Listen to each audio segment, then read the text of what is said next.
Hello दोस्तों, आप सभी का स्वागत है हमारे चैनल शाश्वत सिर्फ ऐसे सिरी वाकम। आज हम लोग करने वाले हैं आपके छत्तीसगढ़ में जो उच्च शिक्षा विभाग में आपके प्रयोगशाला परिचारक भर्ती को लेकर विज्ञापन आया था। ठीक है, इसका एग्ज़ाम आपको नवंबर में देखने को मिल सकता है। ठीक है, इसका एग्ज़ाम आपको नवंबर में देखने को मिल सकता है। ठीक है, और आज हम लोग करने वाले हैं आपका 11वां क्लास। ठीक है, आज हम लोग करने वाले हैं आपका 11वां क्लास। याद रखिएगा, यहाँ से 60 नंबर का प्रश्न पूछा जाएगा। ठीक है, और 60 के बाद जो 40 नंबर का अगला बचा है, इसको जैसे ही हम लोग विज्ञान कंप्लीट करते हैं, है ना। और पहले विज्ञान का भी हम लोग एमसीक्यूज कर रहे हैं। एमसीक्यूज करने के बाद हम लोग थ्योरी वाली क्लास करेंगे। ठीक है, थ्योरी वाली क्लास करेंगे, लेकिन यहाँ पे सिर्फ ओनली इंपॉर्टेंट चैप्टर का ही करेंगे। ठीक, इंपॉर्टेंट चैप्टर का ही करेंगे। उसके बाद 40 नंबर वाले सेक्शन में 20 नंबर का आपका सीजी को देखने को मिलेगा, 10 नंबर का करंट अफेयर आपको देखने को मिलेगा, और 10 नंबर का आपको भारत का भौगोलिक भारत का आर्थिक भूगोल देखने को मिलेगा। ठीक, उसको इसके बाद आगे कंटिन्यू करेंगे। चलिए ठीक है, आगे बढ़ते हैं आपके प्रश्नों की तरफ।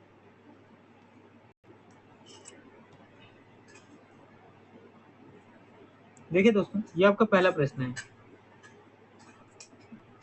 ये आपका पहला प्रश्न है। यहाँ पर आपको माध्यम दिया गया है। ठीक है, माध्यम आपको दिया गया है। जल है, इस्पात है, इस्पात मतलब ठोस है, और नाइट्रोजन गैस है। जल यहाँ पे द्रव है, इस्पात यहाँ पे आपका ठोस है, और नाइट्रोजन यहाँ पर क्या है तो याद रखिएगा गैस है। में ध्वनि की चाल को आरोही मतलब बढ़ते हुए क्रम में बताना है। आरोही मतलब बढ़ते हुए, ठीक, बढ़ते क्रम में आपको बताना है। ठीक है, तो यहाँ पर आरोही बोला है, उसका क्या होगा, जस्ट अपोजिट हो जाएगा, है ना। यहाँ पे बढ़ते हुए क्रम में बताया गया मतलब जो सबसे छोटा हो या जो सबसे कम हो उसको पहले लेंगे, है ना। उसके बाद ठीक उससे बड़ा, फिर उससे बड़ा। ठीक, तो देखिएगा यहाँ पे ऑप्शन ए, सबसे पहले नाइट्रोजन गैस के बारे में बोला है, फिर ठोस, फिर द्रव। बी, है ना, इसी सीक्वेंस में बी ऑप्शन को लिया गया है, सी ऑप्शन को लिया गया है, और डी ऑप्शन को लिया गया है। तो यहाँ पर आपका सही उत्तर हो जाएगा ऑप्शन बी, है ना, ऑप्शन बी। तो यहाँ पर आपको ध्वनि जो है कौन से माध्यम में, ठीक है, ध्वनि जो है कौन से माध्यम में, ठीक है, क्या करती गति करती है, उसका क्रम आपको बताया गया, बढ़ते क्रम। ठीक है, सबसे कम किसमें है कि उसकी चाल, उसके बाद ठीक है किसमें उससे ज़्यादा है और किसमें उससे भी ज़्यादा है। तो याद रखिएगा, सबसे कम गैस में है। ध्वनि की चाल सबसे कम किसमें है, गैस में है। गैस से ज़्यादा किसमें है, देखिएगा यहाँ पे। ठीक है, गैस से ज़्यादा किसके बाद है, द्रव में। और द्रव से ज़्यादा किसमें है, तो याद रखिएगा ठोस में। ठीक, द्रव से ज़्यादा किसमें, ठोस में। गैस में यहाँ पे आप देखोगे क्या, नाइट्रोजन। द्रव में आप यहाँ पे देखेंगे क्या, जल H2O। और ठोस में यहाँ पे क्या देखते हैं तो एल्यूमिनियम, है ना, आपका क्या है तो इस्पात। ठीक है, इतनी चीजें क्लियर हुई। चलिए आगे बढ़ते हैं।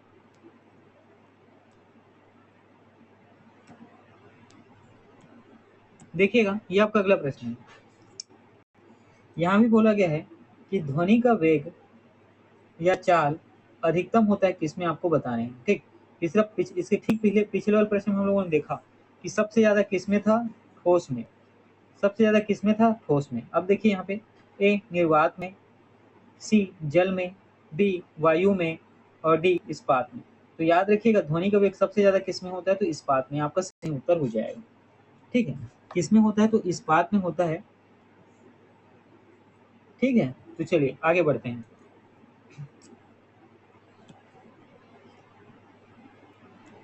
देखिएगा, ये आपका अगला प्रश्न है ना, ये आपका क्या तो अगला प्रश्न है। यहाँ बोला गया है, नीचे दिए गए विकल्पों में किसमें ध्वनि जो है आर पर नहीं जा सकती, है ना। ध्वनि जो है इस जितनी भी चीजें दी हुई हैं उसमें क्या है, आर पर नहीं हो सकती, आपको बताना है। ए पानी में, बी निर्वात में, सी लोहा में, डी वायु में। तो याद रखिएगा, यहाँ पर आपका सही उत्तर हो जाएगा ऑप्शन बी निर्वात। निर्वात कहने का मतलब आपको सीधा याद आना चाहिए कहाँ, चंद्रमा में। चंद्रमा में क्या है, निर्वात की उपस्थिति है। तो यहाँ पर आप क्या देख पाते हैं कि, ठीक है, मान लीजिए ये दो व्यक्ति हैं, एक व्यक्ति ए है और एक व्यक्ति ये है। ठीक है, तो चंद्रमा में ये दोनों व्यक्ति अगर पास पास खड़े हों तो ये इसकी आवाज़ को ये दोनों एक दूसरे को नहीं सुन, मतलब एक दूसरे की आवाज़ को ये आपस में नहीं सुन सकते हैं। क्यों, क्योंकि वहाँ क्या है, ध्वनि के लिए गमन करने के लिए माध्यम नहीं है।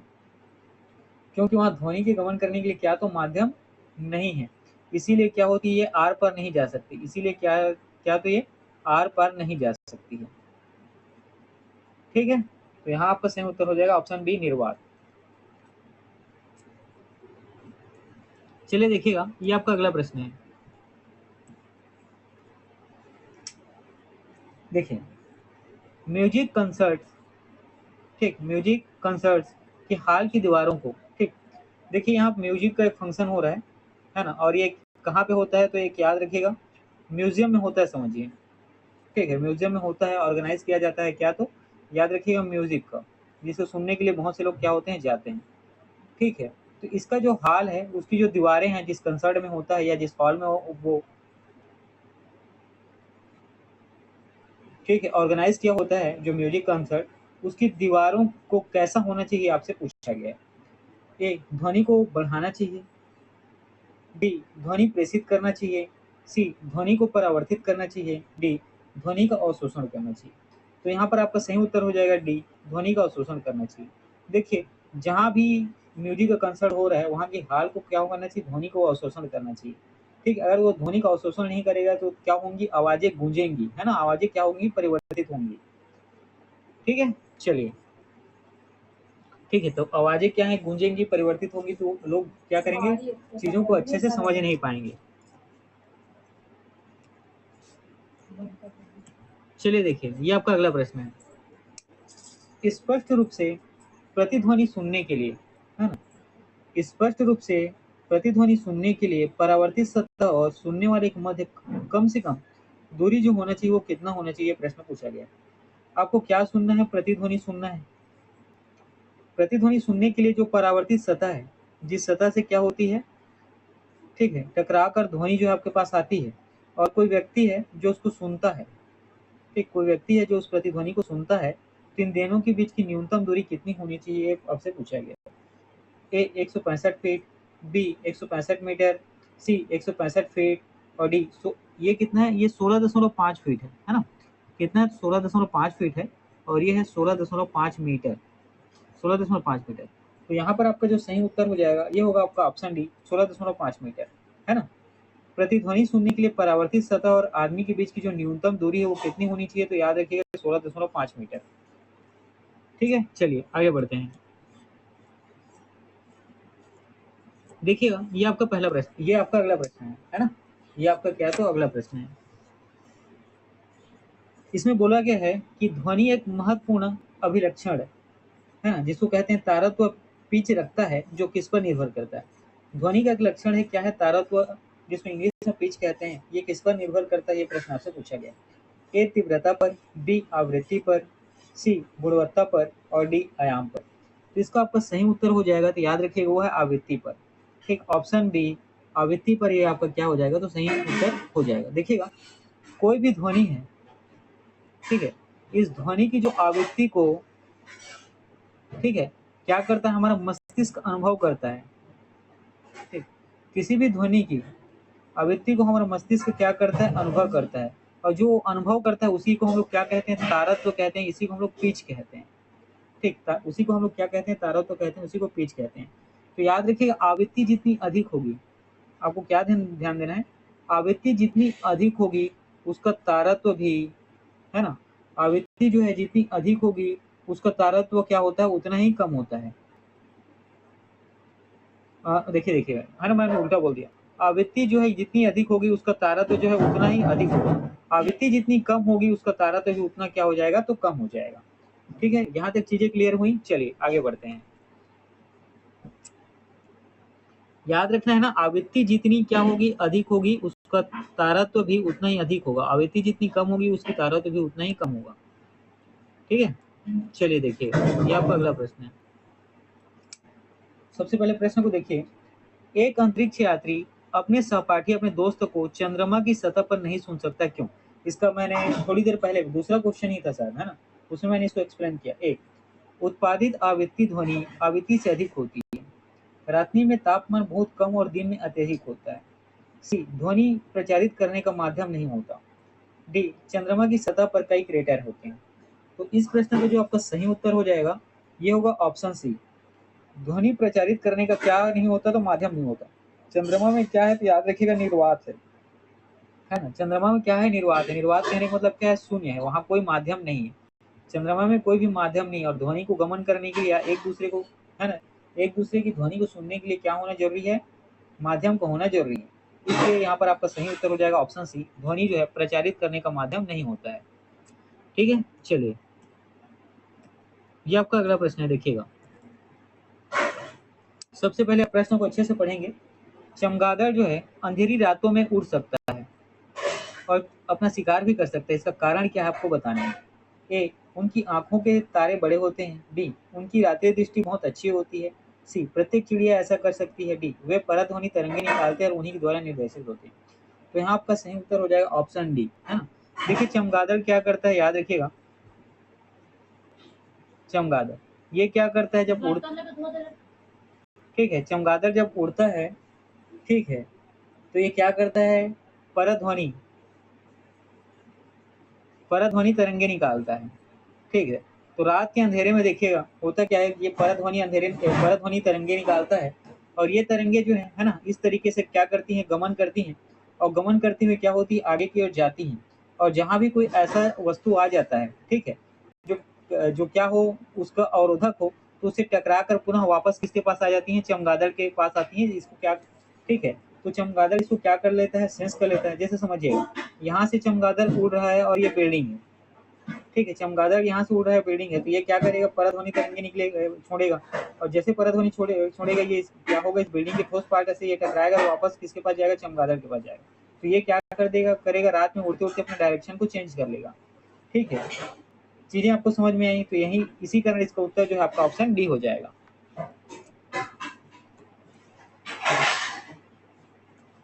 देखिएगा ये आपका अगला प्रश्न है। ठीक है, यहाँ ये जो है आपका क्या, तो अगला प्रश्न है, इसमें बोला गया है परध्वनि जेट की उड़ान के कारण क्या होता है, आपको बताने हैं। हवा में प्रदूषण होता है, आंख के रोग होते हैं, ओजोन लेयर में बाधा आती है और डी, इनमें से कोई नहीं। तो यहाँ पर आपका सही उत्तर हो जाएगा ऑप्शन सी, ओजोन लेयर में बाधा आती है। देखिए जब परध्वनि जेट जो है क्या होता है, आसमान में उड़ता है, ठीक है, तो आसमान में उड़ता है तो ये चलता कैसे, तो याद रखिएगा इसका दहन जो है ना, इसमें इंजन का दहन होता है और ये धुआं के रूप में पीछे से निकलता है। ये धुआं के रूप में देखिएगा जेट के पीछे से निकलता है ना, और ये क्या करता है, जेट के पीछे से निकलता है और यही आगे धक्का देता है, जो आपका जेट है वो आगे की ओर क्या होता है, चलता है।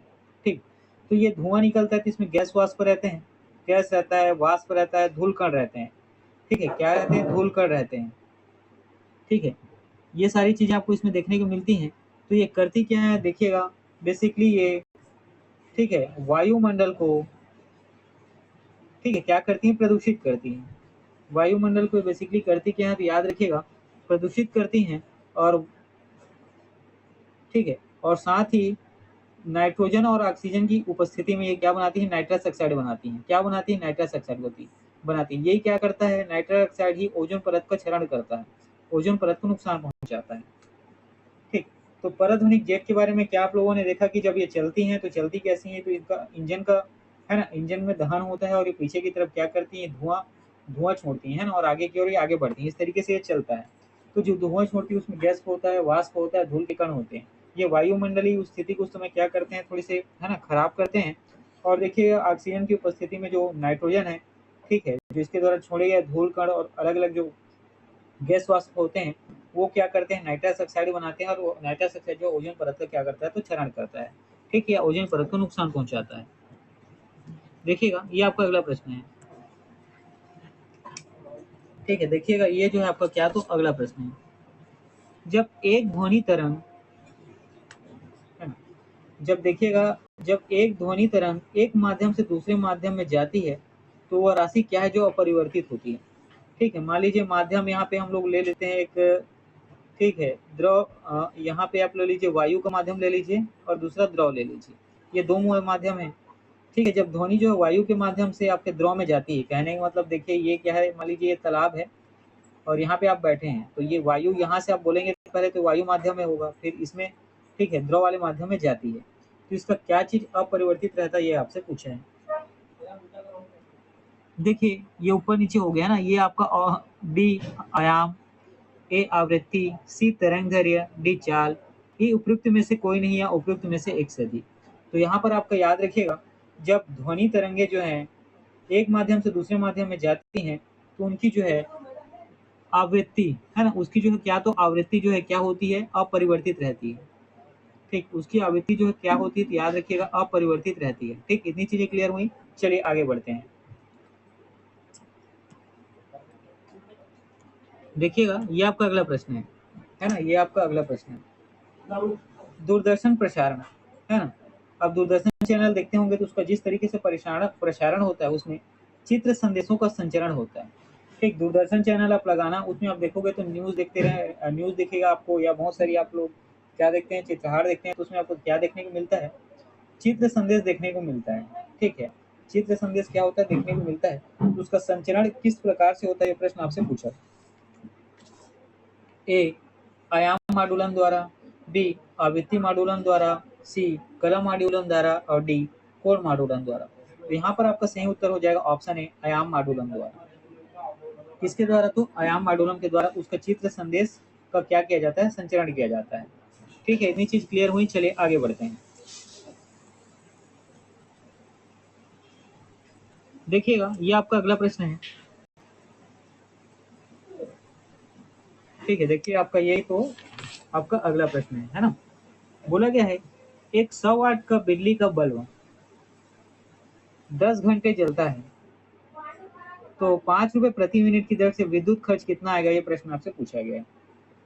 ठीक है, देखिए कितने वाट का है, तो 100 वाट का है। ये कितने घंटे जल रहा है, तो 10 घंटे जल रहा है।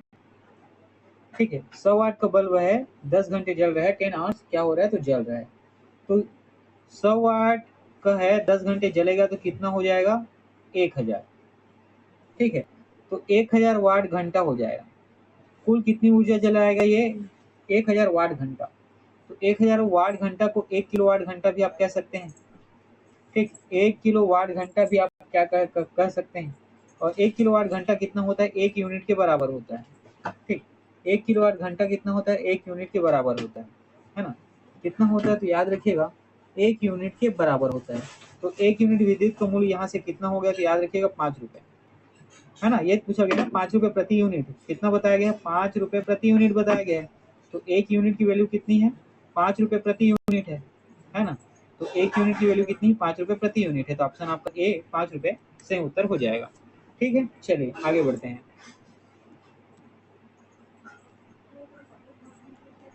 देखिएगा ये आपका अगला प्रश्न है।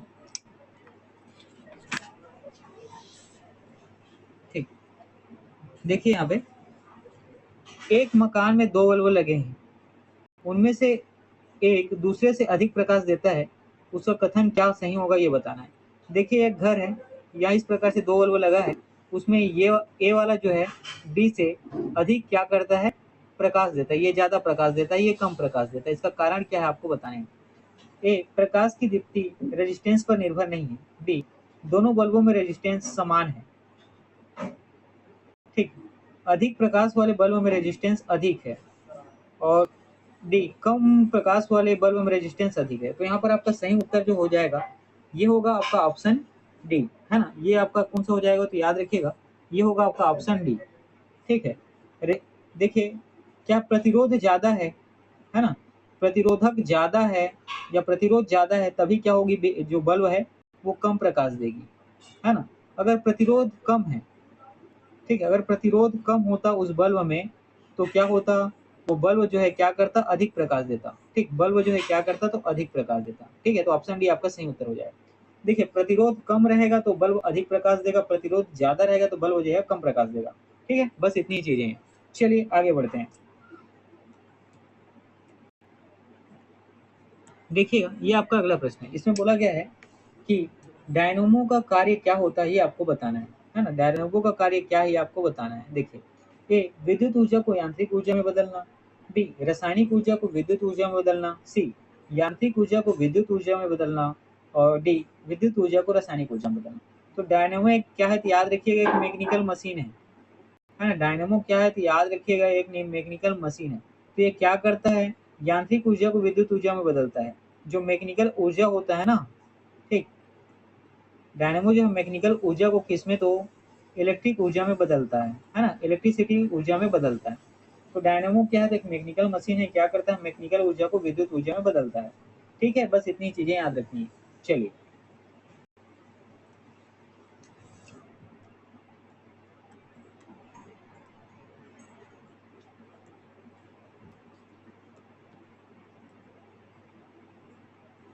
देखिएगा ये आपका अगला प्रश्न है। देखिए ये आपका क्या तो अगला प्रश्न है। इस प्रश्न में बोला गया है कि विद्युत ऊर्जा को यांत्रिक ऊर्जा में बदलने वाली युक्ति कौन सी है? डायनेमो क्या करता है? यांत्रिक ऊर्जा को विद्युत ऊर्जा में बदलता है ना। अब इसका देखते हैं। बी विद्युत मोटर, सी ट्रांसफार्मर, डी इंडक्टर। तो याद रखिएगा विद्युत ऊर्जा को यांत्रिक ऊर्जा में कौन बदलता है? तो यहाँ पर आपका सही उत्तर हो जाएगा विद्युत मोटर।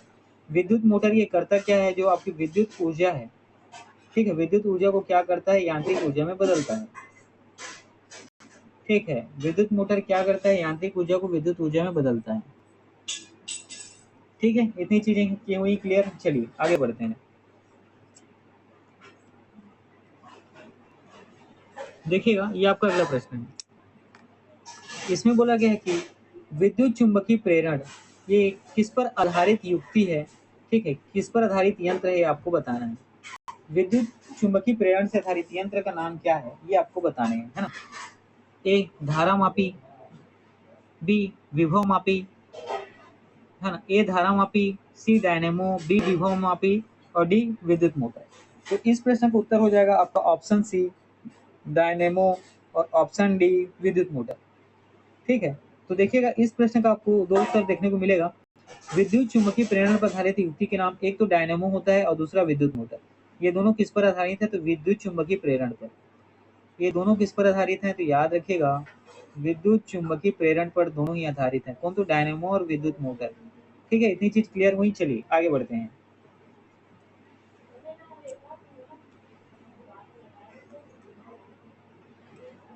देखिएगा ये आपका अगला प्रश्न है ना, ये आपका अगला प्रश्न है और साथ ही बहुत ही अच्छा सा प्रश्न है। पढ़िए पहले।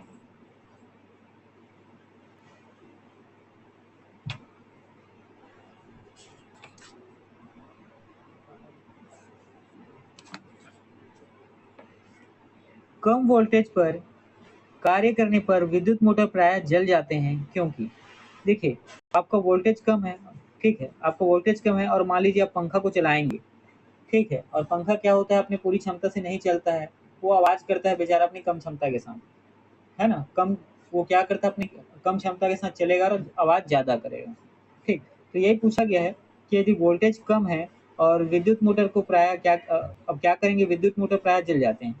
ठीक है, आप विद्युत मोटर का इस्तेमाल करते हैं, है ना, और क्या है आपका वोल्टेज कम है तो जल जाता है। इसका कारण क्या है आपको बताने हैं।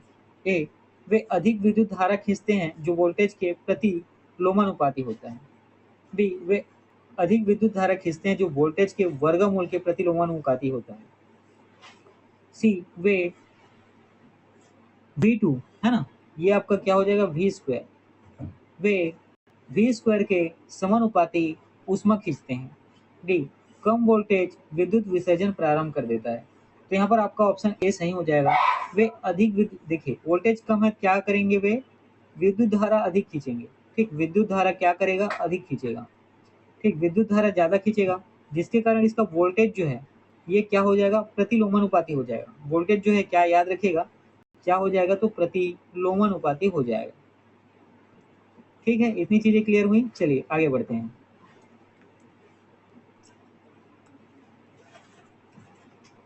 देखिएगा ये आपका अगला प्रश्न है। इसमें बोला गया है फैराडे स्थिरांक। फैराडे स्थिरांक क्या है इसके बारे में हमें बताना है। ए इलेक्ट्रोलाइट की मात्रा पर निर्भर करता है। बी इलेक्ट्रोलाइट में पारित विद्युत धारा पर निर्भर करता है। सी विलायक के आयतन पर निर्भर करता है जिसमें इलेक्ट्रोलाइट घोला गया है। डी सार्वभौमिक स्थिरांक है। ई उपयुक्त में से कोई नहीं है, उपयुक्त में से एक से अधिक। तो याद रखिएगा फैराडे स्थिरांक क्या है? तो ये याद रखिएगा ऑप्शन डी सही हो जाएगा, सार्वभौमिक स्थिरांक है। ठीक है, देखिएगा और फैराडे स्थिरांक के बारे में भौतिकी में भी पढ़ते हैं और रसायन में भी पढ़ते हैं। भौतिकी और रसायन दोनों जगह आपको फैराडे स्थिरांक देखने को मिलता है। तो देखिए एक मोल इलेक्ट्रॉन में, ठीक, एक मोल इलेक्ट्रॉन में स्थित कुल आवेश की मात्रा, एक मोल इलेक्ट्रॉन में स्थित कुल आवेश की मात्रा, ठीक, कुल आवेश की मात्रा, यही क्या कहलाती है? फैराडे स्थिरांक कहलाती है। ठीक है, एक मोल इलेक्ट्रॉन में कुल आवेश की मात्रा जो है ये क्या कहलाती है? तो फैराडे स्थिरांक कहलाती है। ठीक, और ये जो फैराडे स्थिरांक है इसका मान कितना होता है, तो एक फैराडे का मान देखिएगा, एक फैराडे का मान होता है 96,500 सी मोल टू दी पावर -1। ठीक है, तो एक फैराडे का मान कितना होता है, देखिएगा 96,500 सी मोल टू दी पावर -1। ठीक, ये आपको याद रखना है।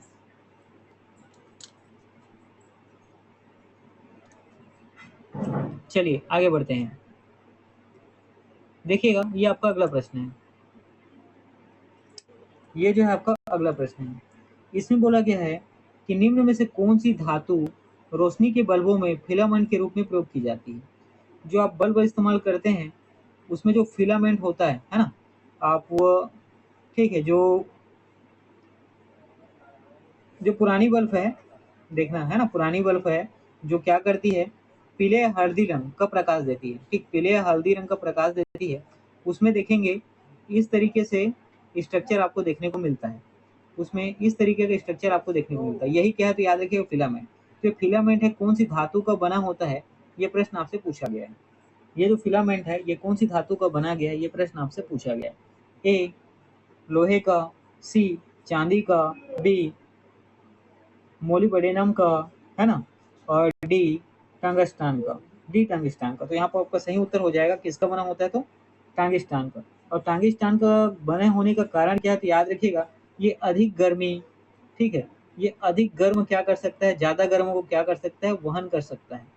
ठीक, इसकी जो है का क्या कर सकता है, ज़्यादा गर्म को क्या कर सकता है, ये वहन कर सकता है। ठीक है, मतलब ज़्यादा गर्म को ये क्या कर सकता है, सह सकता है। ज़्यादा गर्मी में क्या नहीं होता, जलता नहीं है। ठीक है, तो यहाँ तक चीज़ें क्लियर हुई। चलिए आगे बढ़ते हैं।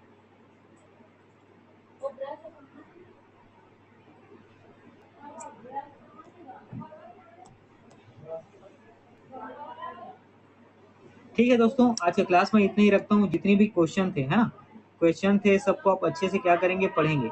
जितने भी क्वेश्चन है सब बहुत ही बढ़िया है, इसको सबको आप अच्छे से पढ़ेंगे। और ठीक, हमारी क्लास कंटिन्यू होंगी। मेरे ख्याल से ये 11वां क्लास था, इसके बाद हम लोग आगे कंटिन्यू करेंगे। ठीक है, तो आप इसको क्या करें, नोट डाउन करें, साथ ही रिवीजन भी करें, है ना, नोट डाउन करें, पढ़ें, रिवीजन भी करें। चलिए ठीक है, पढ़ते रहिए। आज की क्लास मैं यहीं पर रोकता हूँ।